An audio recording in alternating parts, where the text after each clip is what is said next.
a ver la última parte. Si ustedes me preguntaran cuáles son los 10 aspectos claves con los cuales tenemos que construir resiliencia territorial, o sea, para ser territorios resilientes y sostenibles, y territorios que tengan capacidad de enfrentar las crisis como esta que nos está pasando y otras crisis, y ser sostenibles en el tiempo, ¿cuáles serían? Pues aquí les voy a mostrar lo que a nivel internacional estamos motivando, a nivel nacional, con el tema de ciudades resilientes, con el tema de empresas resilientes, con el tema de universidades resilientes, porque hacia allá es que vamos. Yo les voy a mostrar 10 aspectos de manera muy concreta para que ustedes de alguna manera empiecen a articularse y a trabajar en esto. Vayan ustedes internamente evaluando su trabajo también y la forma en cómo internamente están organizados en la municipalidad para ver si esto que está aquí aplica o no aplica y si no aplica, entonces cómo lo mejoramos. Miren, el primer aspecto para lograr la resiliencia de una ciudad, de un territorio, de un municipio es la organización, ¿sí? Y hablamos del primer aspecto esencial que es organizarse para la resiliencia frente a los desastres, es decir, organizarse para hacerse fuerte frente a los desastres, antes de que ocurran, con una cultura de anticipación. Pero entonces, ¿cuáles serían los elementos que recomendamos nosotros para empezar a organizarse? Lo primero es que hay que definir una estructura organizativa y de procesos para la gestión de riesgo. Esto digamos que ya en Colombia lo tenemos muy claro y nos lo da la ley 1523 con la conformación de los consejos municipales de gestión del riesgo. Mal que bien, los municipios han hecho su tarea, han intentado involucrar a diversas personas, profesionales, ya vemos mayor diversidad de personas, ya no solamente son los grupos históricos comprometidos, voluntarios, que se han puesto la camiseta, como la Cruz Roja, la Defensa Civil, los bomberos, que siempre han estado ahí presentes, que han ayudado e impulsado todos estos temas, sino que además de ellos les está diciendo, venga un momento, no solamente son ellos, sino que hacen parte toda la sociedad en su conjunto, todas las secretarías, etc. Entonces, para poder definir esto, la organización para la resiliencia lo primero es definir una estructura organizativa y procesos para la gestión del riesgo. Definir unos roles claros, una organización que en el caso de los municipios de Colombia, pues una cosa es que existe, la otra cosa es que funcione bien, pero por lo menos en Colombia empiezan a existir los consejos municipales de gestión del riesgo como un reto importante. Cuando esto está definido en la organización, pues obviamente hay que establecer un responsable que articule todos los sectores. En este caso, en los municipios, pues sería el director, el secretario de gestión de riesgo si existe, el coordinador de gestión de riesgo, que es el que debe orientar el proceso hacia adelante y el que debe garantizar, el ser garante, no solamente de gestión del riesgo como parte de la oficina, sino también de articular a las otras secretarías, porque es que el problema del riesgo no es de la oficina de gestión del riesgo. Ese es el gran problema que nosotros tenemos. O sea, cuando crean la oficina de gestión del riesgo, creen que la responsabilidad del riesgo es de la oficina. No. O sea, tiene un rol, pero el riesgo se construye socialmente y se acumula y que es consustancial a las malas prácticas del desarrollo y que está asociado a unas malas políticas de planificación, a decisiones inadecuadas. Entonces aquí el tema de quién coordina, quién dirige la gestión del riesgo debería ser un ente articulador de las secretarías, del resto de las secretarías, en el cual coloca el tema del riesgo en cada una de ellas, Secretaría de Educación, Secretaría de Salud, Secretaría de Infraestructuras Públicas, Infraestructura de Obras. Todas las secretarías deberían de alguna forma estar alineadas a partir de este proceso del liderazgo de la Oficina de Gestión de Riesgo de Desastre. En Colombia no funciona así de esa manera, porque apenas estamos aprendiendo el tema, a pesar de que tenemos una ley que tiene 8 años y que nadie entiende todavía. El otro es que cuando tiene organizado su equipo básico, tiene al geólogo, al ambiental, al sociólogo, bueno, tiene un equipo muy bonito y además tiene un líder que finalmente está intentando hacer con lo que tiene lo que mejor puede y está intentando articular y darle responsabilidad a quien le corresponda. Ahí es importante entonces también establecer marcos de colaboración. Y esos marcos de colaboración no solamente son al interior de las administraciones municipales, sino que debe ser también con el entorno, con la comunidad, con el sector privado. Entonces ahí la pregunta es, ¿cómo ustedes están articulando con la comunidad? ¿De qué manera se articulan? ¿Sí? Eficientemente, ¿cómo es? Y cómo también involucran al sector privado, además de internamente cómo lo hacen. Entonces, en la medida en que se establezcan marcos de colaboración que definan qué hace cada cosa, los organismos de respuesta, por ejemplo, el apoyo a los organismos de respuesta, que normalmente los municipios, infortunadamente, adolecen de ese apalancamiento que deberían tener precisamente para hacer sus cosas adecuadamente y estar preparados para ayudar de manera importante cuando ocurren los desastres. El otro punto está asociado es que cuando usted ya tiene organizado eso, tiene marcos de colaboración, tiene organizado, tiene un líder que orienta el proceso, pues ahora se asigna tareas y roles claros según las competencias de cada actor del territorio. Entonces la pregunta que uno se hace entonces es, ¿cómo participa, por ejemplo, la Corporación Autónoma del Cauca en la gestión de riesgo? ¿Cómo participa la universidad? ¿Cómo las universidades? ¿Cómo participan cada uno en la gestión de riesgo? ¿Cómo haciendo parte de la, digamos, del Consejo Municipal de Gestión de Riesgo? Es importante definir roles claros para no pisarse las mangueras, ¿sí?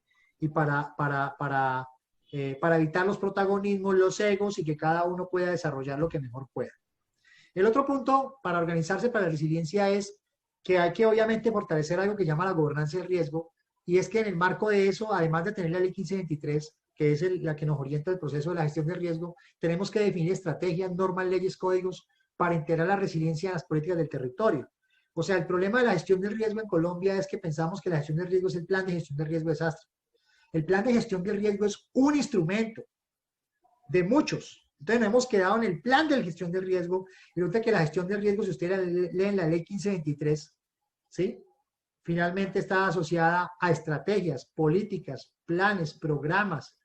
Entonces hay que empezar a mirar si realmente contamos o estamos aprovechando o estamos desaprovechando una oportunidad que nos plantea la ley para, además de crear o de cumplir con la normatividad que nos dice que tenemos que tener un plan de respuesta municipal o una estrategia municipal de respuesta o un plan de gestión del riesgo, si realmente tenemos una política de gestión del riesgo de desastre, si realmente tenemos estrategias que articulen a todos los actores del territorio. Eso es un elemento importante en marco de la legislación. Y al sector privado también, porque ahora se vuelve muy importante. Tema de fortalecer la gobernanza del riesgo para toma de decisiones, pues eso es la participación, y eso tiene que ver, hacerse con transparencia. El fortalecimiento de la resiliencia tiene que ver con el tema de la ética, la transparencia es fundamental, digamos, de evitar la corrupción, porque si eso no está solucionado, ahí tenemos un grave problema para organizarse para la resiliencia. Perdón, aquí me falta un punto. El otro punto, creo que no estaba aquí programado, el otro punto es que cuando ya tengo todo este tema, perdón, cuando ya tengo todos estos elementos, yo lo que finalmente voy a realizar entonces procesos de planificación para la resiliencia. Entonces ahí sí me dedico a decir cuáles son los planes, cuáles son las estrategias que yo tendría que abordar para organizarme. Entonces, esos son básicamente 6 puntos claves dentro del primer punto. Ahora, continuemos. Cuando hablamos del segundo, el segundo esencial para ser resiliente, es que estamos hablando de que es necesario identificar y comprender y utilizar escenarios de riesgo pasados y futuros. Esto implica el poder conocer de alguna manera el riesgo de desastre, ¿sí? El riesgo de desastre es fundamental en la medida en que se comprenda. Y cuando hablamos de la comprensión, estamos hablando de comprender y utilizar escenarios de riesgos pasados, o sea, analizar de manera retrospectiva, hacer análisis históricos de lo que ocurrió en el territorio, analizar lo actual, cómo estamos actualmente y cuáles son los futuros eventos que pueden generarse. ¿Cómo se desarrolla esto?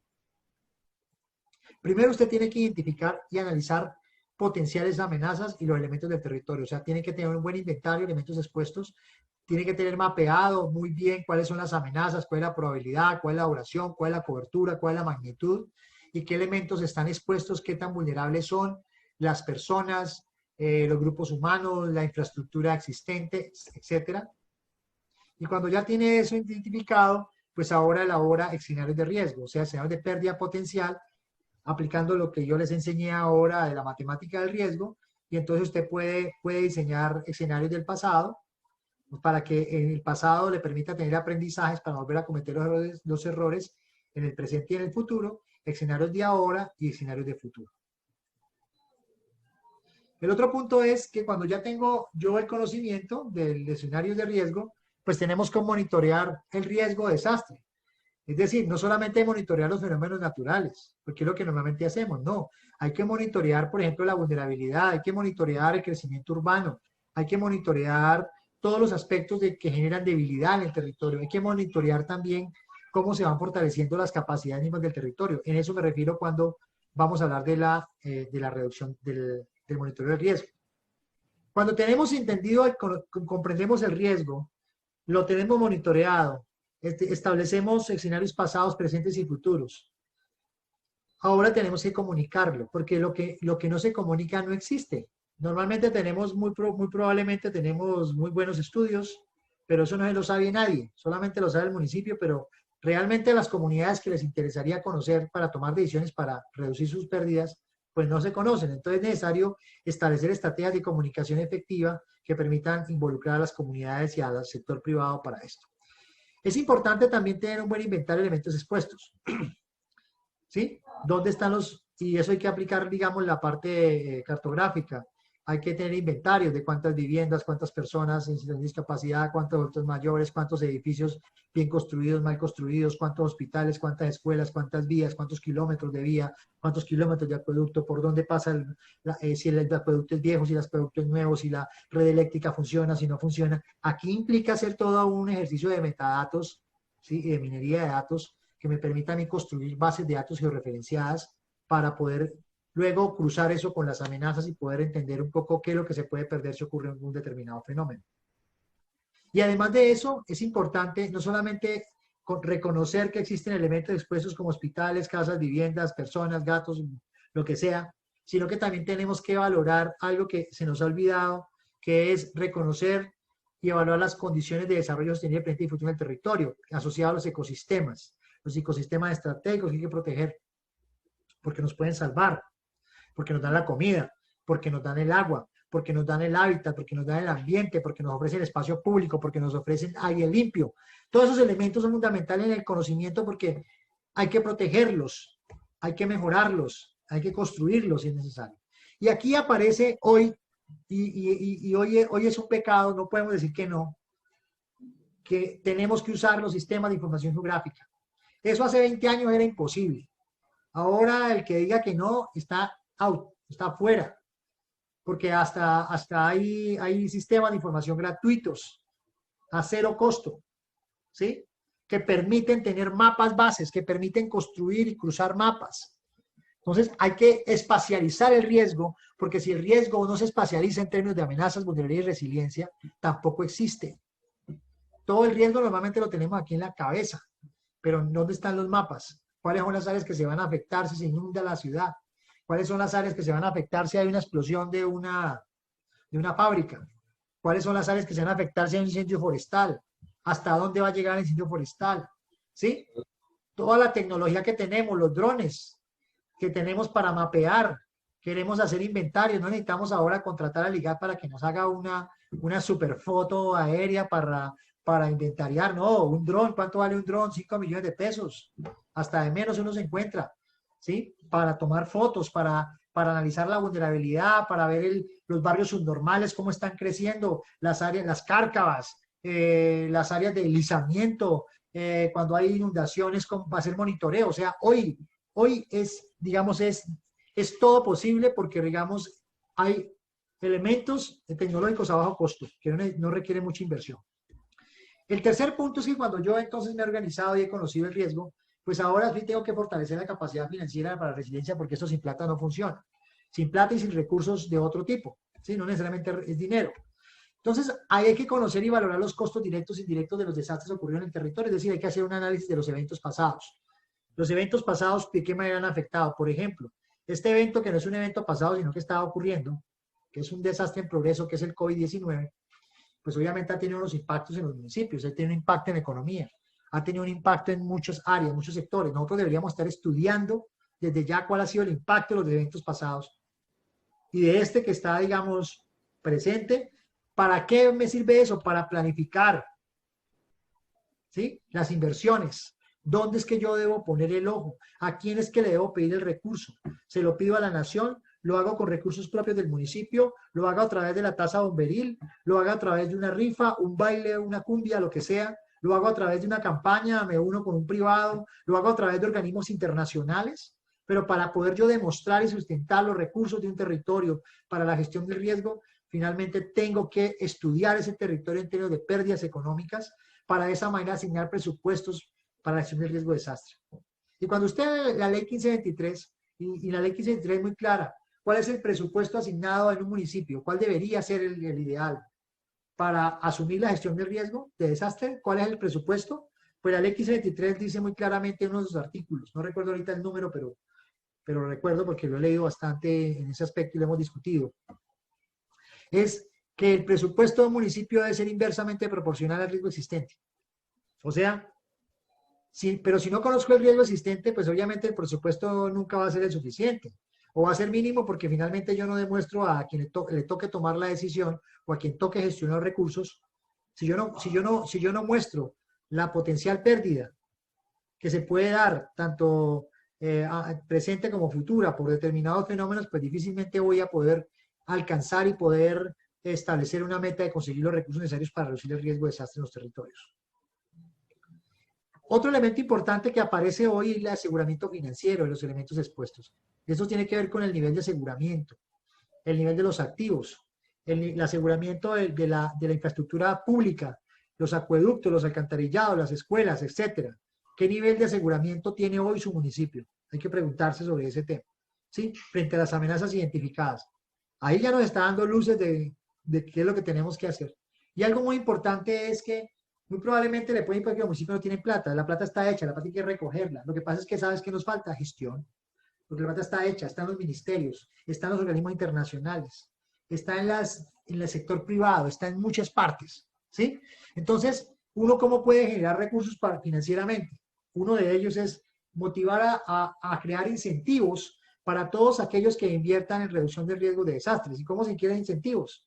Pues si mi municipio no tiene para reforzar el hospital sísmicamente, pues yo le digo a un privado, si usted me refuerza el hospital con sus recursos propios, me está haciendo un favor a mí como público, yo refuerzo el hospital, que lo necesito reforzar porque necesito que garantizar la funcionalidad, yo no tengo la plata para hacerlo, ¿sí? O tengo esta plata para desarrollarlo, pues finalmente yo hago un negocio con usted transparente, todo sobre la mesa sin corrupción, y decirle, si usted me construye el hospital, si me lo refuerza, yo sobre la mesa transparentemente, con todos los marcos de la ley, yo le doy un incentivo a usted, que no es plata, o plata entre comillas, digamos, es un incentivo de reducirle los impuestos, la tributación que usted le hace al municipio, ¿sí? Los impuestos que usted le paga al municipio, se los reduzco por 20 años porque resulta que usted es más caro, me va a salir más caro cuando el hospital se caiga y haya una cantidad de muertos que lo que yo le puedo dar a usted anualmente es descontar de sus impuestos.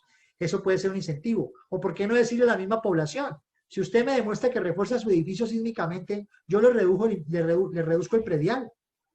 Claro, obviamente de pronto tal vez inmediatamente eso puede sonar como una fuga de recursos porque no voy a estar recibiendo, pero es una inversión a largo plazo, porque el día que ocurre el terremoto, la pérdida va a ser más grande y el sufrimiento más todavía. Establezca mecanismos innovadores de financiamiento para la gestión de riesgo de desastre. Lo que yo les decía, me la he adelantado un poco, hay diversas formas de financiar. El financiamiento puede estar en los ministerios, se llama el Ministerio de Agricultura, financia para poder fortalecer la economía o la agricultura de un territorio. Las mismas direcciones de infraestructura del país, los mismos ministerios de economía, bueno, todos, el departamento, hay recursos precisamente para poder desarrollar ese tipo de financiamiento. Otro elemento importante es que debemos definir inversiones estratégicas para proteger medios de vida, infraestructuras críticas. Normalmente no lo hacemos, ¿sí? Debemos garantizar la funcionalidad del territorio. Debemos determinar cuáles son los elementos claves que podrían hacer colapsar nuestro territorio si no invertimos hoy. Entonces es necesario identificar realmente infraestructuras y hacer la gestión necesaria para que esa infraestructura eléctrica, para esa infraestructura de telecomunicaciones, de movilidad, de conexión, de conectividad, de lo que sea, de agua, alcantarillado, funcione en tiempos de crisis. Otro elemento importante es que hay que realizar, así como uno realiza análisis de impactos financieros de lo que ha ocurrido históricamente para poderle sustentar al alcalde, para poderle sustentar al gobernador, al presidente o a quien sea, que es necesario invertir en un territorio porque si no se invierte las pérdidas van a ser muy grandes. Hay que también entonces trabajar en prospectiva, ¿sí? En los desastres que pueden generarse en nuevos proyectos de desarrollo, áreas de expansión de los territorios, ¿sí? Hay que evaluar los escenarios, escenario 1, escenario 2, escenario 3, escenario pesimista, optimista. ¿Qué pasa si ocurre el terremoto con estas áreas de expansión nuevas? Precisamente para proyectarse financieramente y de esa manera avanzar. Y algo que está muy en común mientras se logra convencer a los gobiernos, mientras logramos convencer a los concejales de que esto es importante, es que actualmente también a través de las aseguradoras algo se llama la protección financiera, que es a través de bonos de catástrofes, de recuperación, que no me protege la vida, pero me protege el bien y es una manera, digamos, del aseguramiento y el reaseguramiento colectivo digamos, de la población que me permite recuperar parte de la inversión cuando yo reaseguro o aseguro una instalación o una casa o un bien.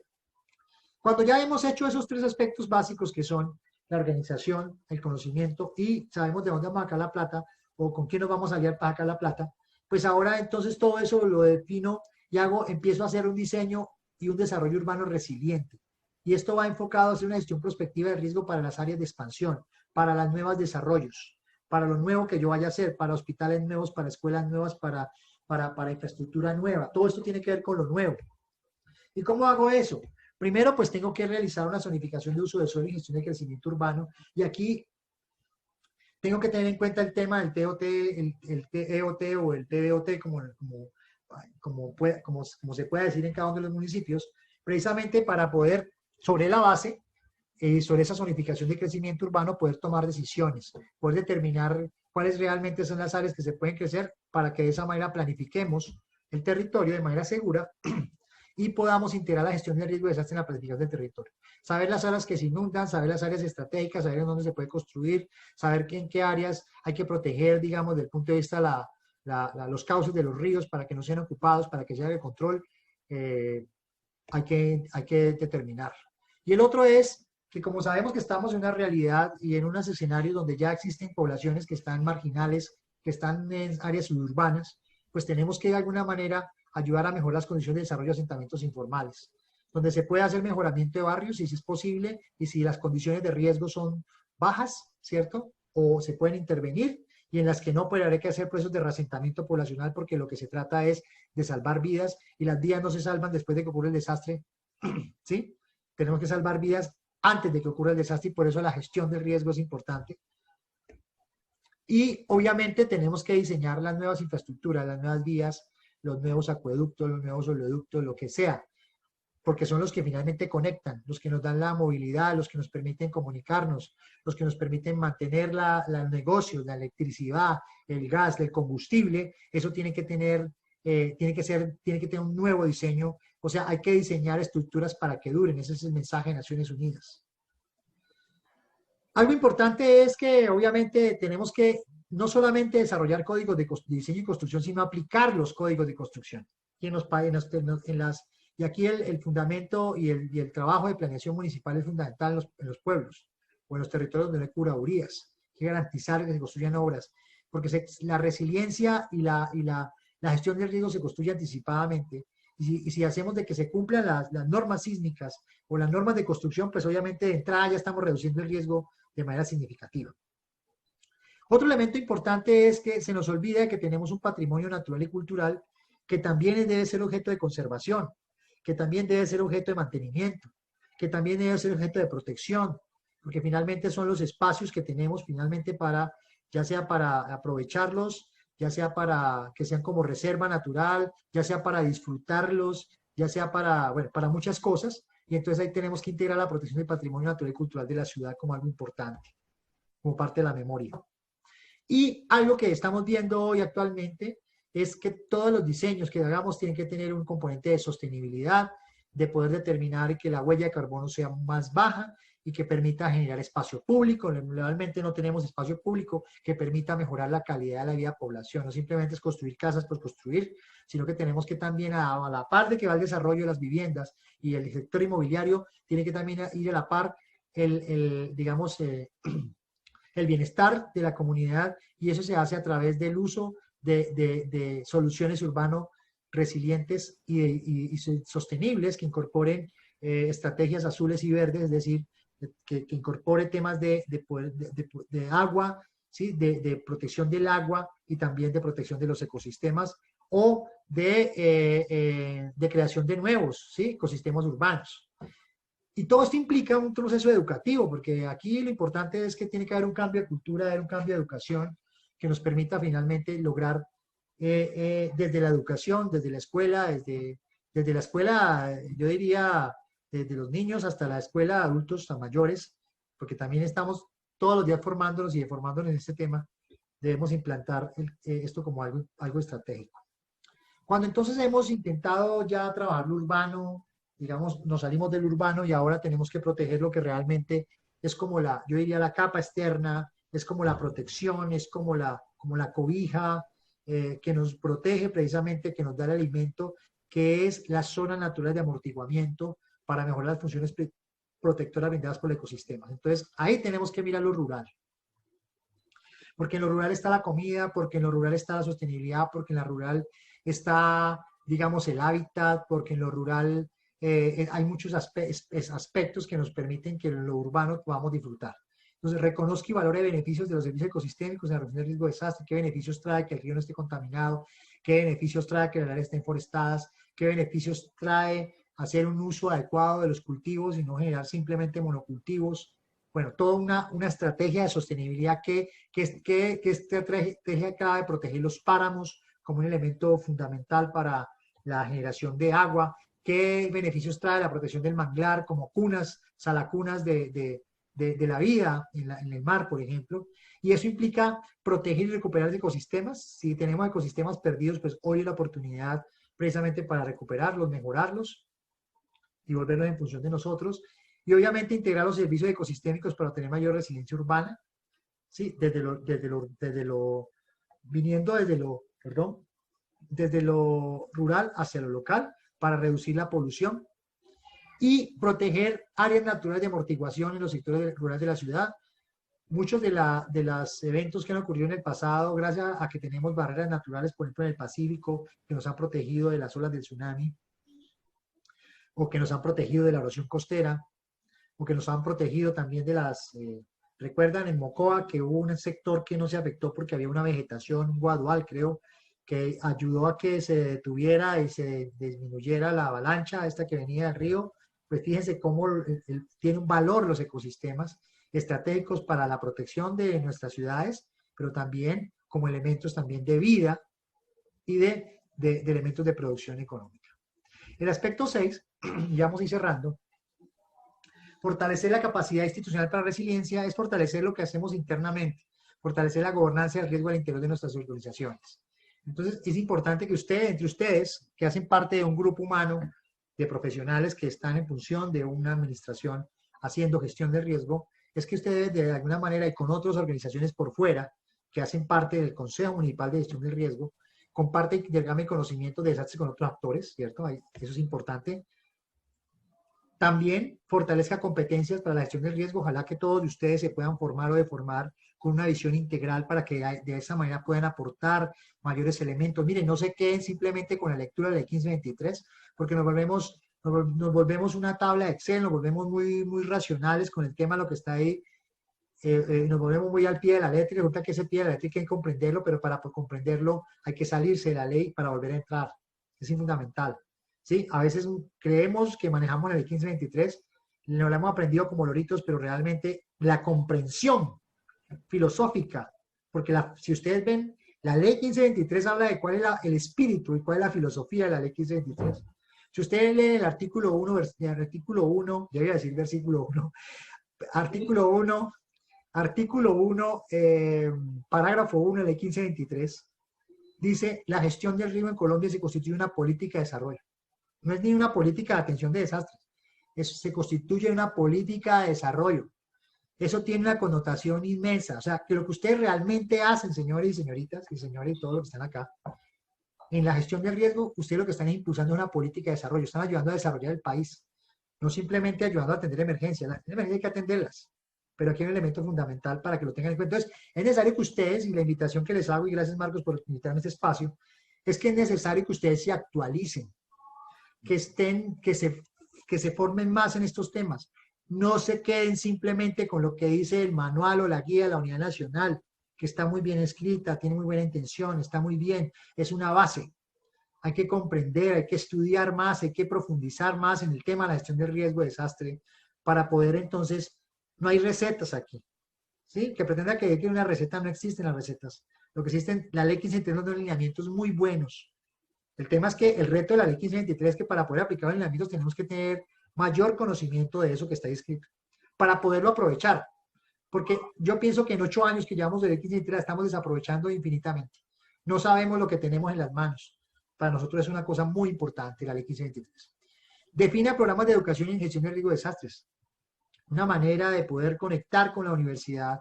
Y qué interesante que pueden ustedes estar vinculando a las universidades en estos grupos de practicantes también para que hagan en la oficina y que pongan en prueba y que conecten, digamos, diversos temas de los que están estudiando con la gestión del riesgo. Y eso también implicaría de cómo promueve también la oficina de gestión del riesgo la resiliencia y en la educación, en los pénsulos, en las escuelas, no como algo obligatorio, porque lo que es obligatorio a nadie le gusta que lo obliguen. Aquí tiene que ser una cosa que le nazca y que lo motive, porque cuando usted va a un proceso educativo y no está motivado, perdió el tiempo y perdió el año. Y si yo aquí finalmente en este curso no los motivé y no los dejé inspirados, pues perdí mi tiempo y ustedes también. Entonces, pero yo sé que eso no va a pasar, yo quiero salir muy motivados con el tema. Establezca función y responsabilidades de los actores, es importante. Internamente ustedes ya tienen unas responsabilidades, unos roles. Al exterior también saben cuáles son los roles de la Cruz Roja, la Defensa Civil, los bomberos, la Corporación Autónoma del Cauca, y bueno, y todas las organizaciones que están ahí. Es importante que eso quede claro para que no empiece a haber una guerra de protagonismo, es que yo dije, es que yo sé más, porque ese es el gran problema de las organizaciones. Miren, mi recomendación, y yo siempre se las hago, en un consejo municipal, normalmente uno, es que yo estudié en Harvard, es que yo estudié allá en la Unidad Nacional, es que yo vengo de Japón, estudié allá y fui 5 años a estudiar Japón y yo soy el duro aquí. Resulta que todo el mundo quiere tener la verdad. Mire, Paulo Freire, un educador popular brasileño, decía, nadie lo ignora todo, pero tampoco nadie lo sabe todo. Y cuando uno tiene esa posición humilde de decir es que nadie lo ignora todo y nadie lo sabe todo, uno lo que debe hacer en un grupo es aportar. Entonces, una manera de ayudar a que las organizaciones y los consejos municipales funcionen es que se despójense de los egos primero para conversar. Segundo, usen la ley 1523 como referente. Tercero, apliquen los conceptos que están ahí, independientemente de la escuela que usted venga, de donde se haya formado, deformado, donde le hayan del título. Aquí no vale. Aquí lo que vale es lo que dice la ley 1523, y para poderlo hacer hay que comprender el concepto de lo que significa el riesgo. Y lo que yo he intentado hacer hoy es explicarles eso. Y si ustedes van a la ley 1523 y van al glosario de términos, cada uno de esos elementos, eso es lo que se debería discutir. El problema es que entonces dice, para mí riesgo desde lo que me enseñaron es esto, y para mí riesgo es esto otro. Y entonces la discusión termina siendo de quién sabe más y quién sabe menos, y resulta que mientras la ciudad se está inundando, mientras está ocurriendo la avalancha, y nosotros aquí discutiendo de quién sabe más. Entonces, para evitar eso, yo les recomiendo, es un consejo sabio que les doy, a todos los que hacen parte de la gestión del riesgo en el país, los que hacen parte de las organizaciones públicas, privadas y comunitarias, que para evitar eso, ya sea donde usted esté, sea la camiseta que usted coloque, no hable desde lo que usted sabe, desde su percepción o desde lo que usted cree, porque ese es el gran problema. Cuando uno habla de lo que uno cree y uno habla desde la misionalidad de la organización donde usted trabaja, pues se pierde el rumbo. Cuando yo trabajo y defiendo la misionalidad, no el criterio, porque muchos de nosotros a veces trabajamos en organizaciones y entonces la organización tiene una filosofía de cómo trabajar y resulta que nosotros en la práctica hacemos lo que se nos venga, perdón la manera, se nos venga en gana y aplicamos lo que nosotros creemos, y entonces eso que es la filosofía de la organización la perdimos. Entonces ahí es donde se generan los conflictos. Y entonces en este caso, para evitar conflictos y para poder fortalecer la responsabilidad de los actores de los territorios, la opción aquí es trabajemos bajo la ley, bajo lo que dice la ley 1523, independientemente que usted haya trabajado en Harvard o sepa volar en la gestión del riesgo. Aquí lo que se trata es de construir soluciones para la sociedad. En el punto 7, ya vamos a ir acabando, fortalecer la capacidad social para la resiliencia, es decir, mientras también el punto anterior tiene que ver cómo nos miramos internamente como organización, como Estado, como organismo privado, como ONG, como comunidad, como lo que sea. Pero aquí entonces ya viene es el papel del Estado en fortalecer la comunidad, la parte social, el relacionamiento social con las comunidades. Eso implica entonces que nosotros debemos fomentar una visión comunitaria para la resiliencia, dar espacios de participación, dar espacios de debate en el tema. Infortunadamente en Colombia no existe eso, en otros países sí existe. Aquí en Colombia no existe el debate frente a la gestión del riesgo. Existen organizaciones, ¿sí? Y muy poco es lo que comunitariamente se hace. Se hace cuando hay proyectos de por medio, pero de resto no hay organizaciones voluntarias que se desarrollen, digamos, que impliquen. Hay ejercicios de algunas organizaciones que están comprometidas y que históricamente han estado comprometidas con el tema para impulsar el tema, pero normalmente se hace en el marco de proyectos. ¿sí? Pero no se hace como parte de la cotidianidad. Entonces hay que empezar para precisamente lograr una cultura. Es importante que desde la institucionalidad, ya sea con convenios, ya sea con acuerdos, ya sea con proyectos de cooperación, hay que ofrecer programas de formación, resiliencia comunitaria a las comunidades de gestión del riesgo. Sé que muchas organizaciones ya lo hacen, ¿sí? Y están impulsando desde hace muchos años el tema. Hay que fortalecer aún cada vez más, pero desde un enfoque diferente. Y diferente y además, aquí decimos con enfoque diferencial, inclusivo, transdisciplinar, intergeneracional, bueno, todos los temas que de alguna manera me permitan articular a todos sin distingo. Promueva la conformación de voluntariado comunitario. Si bien es cierto, existen voluntariados de organizaciones muy importantes que trabajan en el tema, es necesario que también empecemos a impulsar voluntariados comunitarios de otro tipo, de otras organizaciones, de iglesias, de grupos de jóvenes, que empiecen a integrarse de otra visión y que puedan ayudar y complementar a estos dos grupos de voluntarios, que son muchos, que hacen su trabajo y se tienen muy puesta la camiseta, para que coordinadamente con esos otros grupos que aparentemente no tienen nada que ver con el riesgo, pues empiece a consolidar un proceso de voluntariado más grande. En otros países existen voluntariados de todo tipo. Involucre a los medios de comunicación para promover la resiliencia. Importante los medios de comunicación que están ahí. Dejemos simplemente de hablar del amarillismo, dejemos de llamar simplemente para decir es que vea, se está saliendo el río y entonces venga, yo necesito la noticia aquí, la nota porque necesito salir usted cómo estamos rescatando a la gente o cómo se está cayendo de la ladera. No, además de eso es importante. Empecemos a trabajar, venga, yo los educo, venga usted, venga, yo les enseño que los desastres no son naturales, venga, hagamos notas comunitarias de lo positivo que está haciendo la comunidad, ayudando a limpiar la quebrada, ayudando, o sea, temas diferentes o temas complementarios a lo que ya normalmente se hace desde la comunidad, desde la comunicación. Apoya iniciativas comunitarias para la resiliencia. Si hay iniciativas comunitarias, intentemos apoyarlas, miremos la manera de hacerlo, la manera de gestionar los recursos. Y además de eso, promueva la resiliencia desde el ámbito escolar. Yo sé que muchas veces la están haciendo, pero ¿cómo se está haciendo? De una manera, ¿de qué modo se está haciendo? Hay que empezar a revisarlo. Ese yo pienso que es el mejor legado que uno puede hacer. Si la resiliencia se construye desde los niños, nosotros ya como viejos, que vamos para arriba, ustedes como jóvenes, los que me están escuchando acá, finalmente estamos viendo que hay una gran oportunidad de que ese niño que se educa de manera integral, con una perspectiva crítica de la realidad, ese finalmente nos educa. O sea, es el niño el que educa al padre.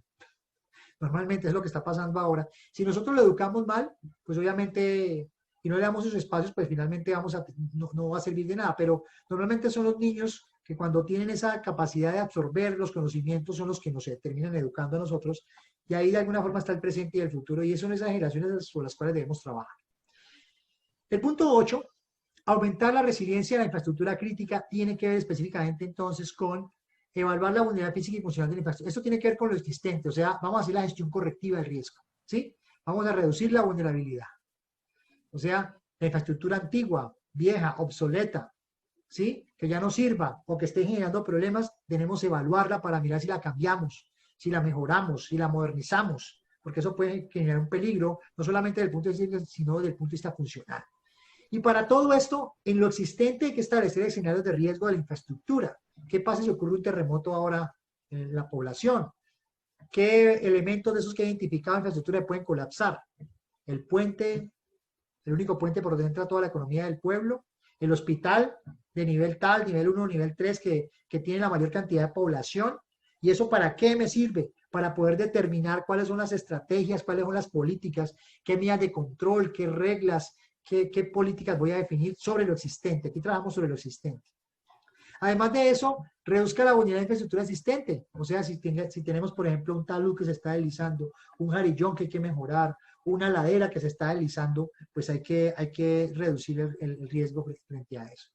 Además, piense en que usted no puede, lo que ha pasado hoy en día con la pandemia es que muchos salimos afectados, muchos de nosotros y nuestros negocios, los negocios de otros, de los amigos, del mismo estado, tal, porque no teníamos un plan A, no teníamos un plan y un plan B y un plan C.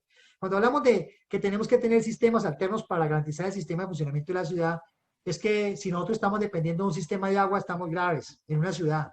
Se va el agua y se colapsa todo. Si solamente dependemos de la energía, de telecomunicaciones y tal, y tenemos una sola fuente de abastecimiento, pues perdimos el año.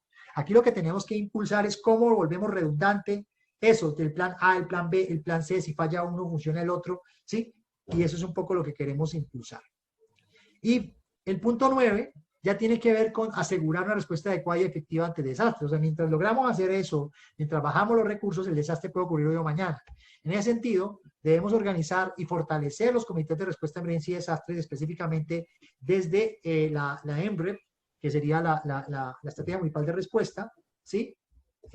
Fortalecerla, diseñar un plan de contingencia y emergencia del desastre. En este caso estamos hablando de la, digamos, de la ENRE, y realizar entrenamientos de búsqueda y rescate, hacer las simulaciones, los simulacros, poner a prueba, pero no poner a prueba cada año. El gran problema de nosotros, mire, los japoneses saben cuánto ponen a prueba los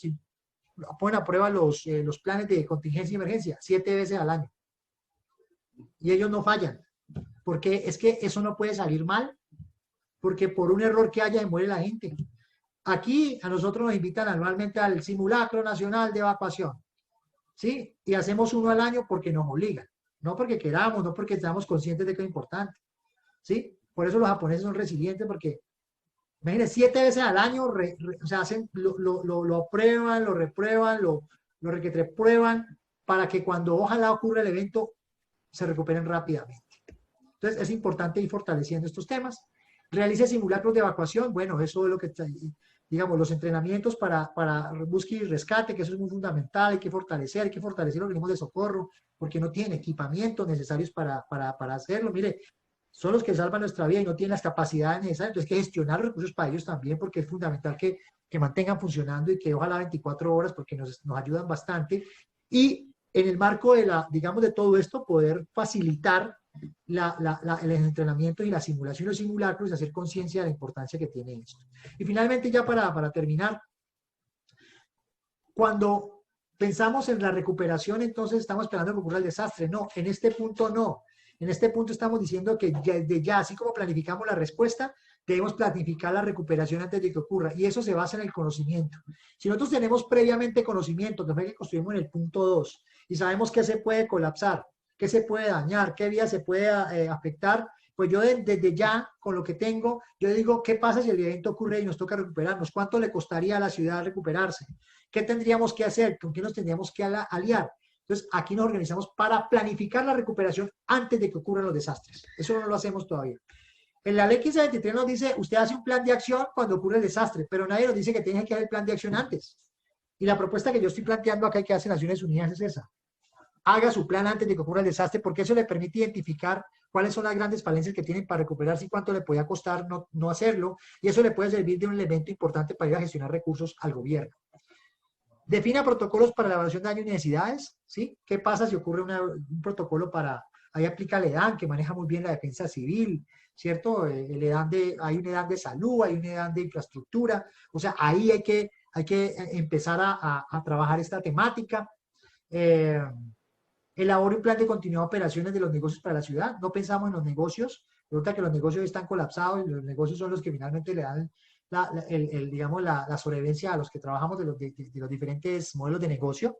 Entonces, también trabajemos con el sector privado para garantizar que ellos no generen riesgo, pero tampoco, si están inmersos en una situación de riesgo, pues sigan operando, porque finalmente son los que generan, miren, los países de América Latina, el sector privado, las pequeñas y medianas empresas, son las que generan gran parte de los recursos económicos a nivel de las ciudades. Entonces, es importante mantenerlas seguras. Y preparémonos para reconstruir mejor. Si ocurre un desastre, pues no vamos a volver a reconstruir el puente donde ocurrió el evento, a no ser de que lo reconstruyamos más alto, lo hagamos más alto y le tengamos unas mejores bases. El problema es que terminamos reconstruyendo lo mismo en el mismo sitio. Terminamos